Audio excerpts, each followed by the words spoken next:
Example 2. Cotangent squared u minus cosecant squared u.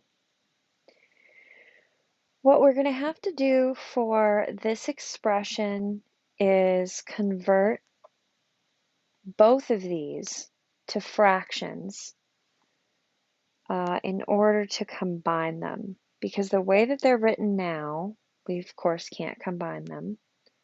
So we're going to need our trig identities.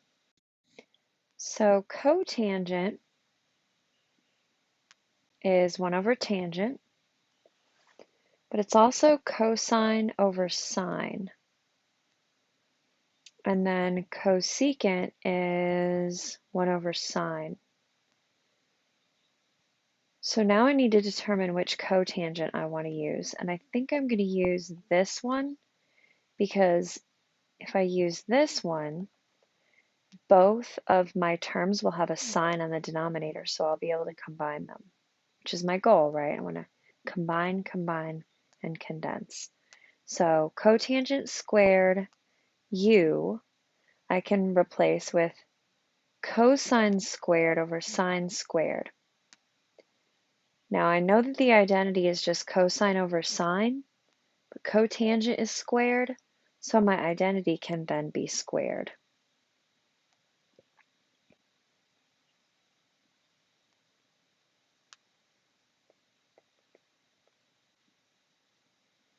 And then I'm going to replace cosecant squared u with 1 over sine u. Oh, but it has to be squared, my bad. I forgot the little exponent right here. All right. So now that my denominators are the same, I can combine them. So I have cosine squared u minus 1 over sine squared u.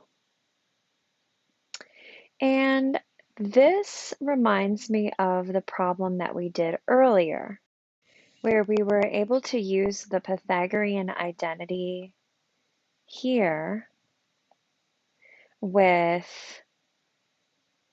our numerator. So we have sine squared u plus cosine squared u equals 1. And I know in the identities it has a theta, and we're working with a u in our example. And that's because the variables don't really matter. They're what we call arbitrary. They can be changed around. So we want this trig identity to match this numerator. All right, so we need to subtract the cosine from both sides.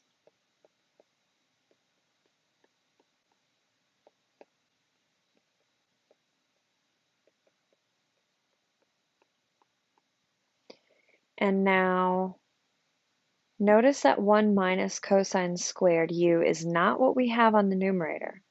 We have cosine squared u minus 1. So we need to switch the order of these.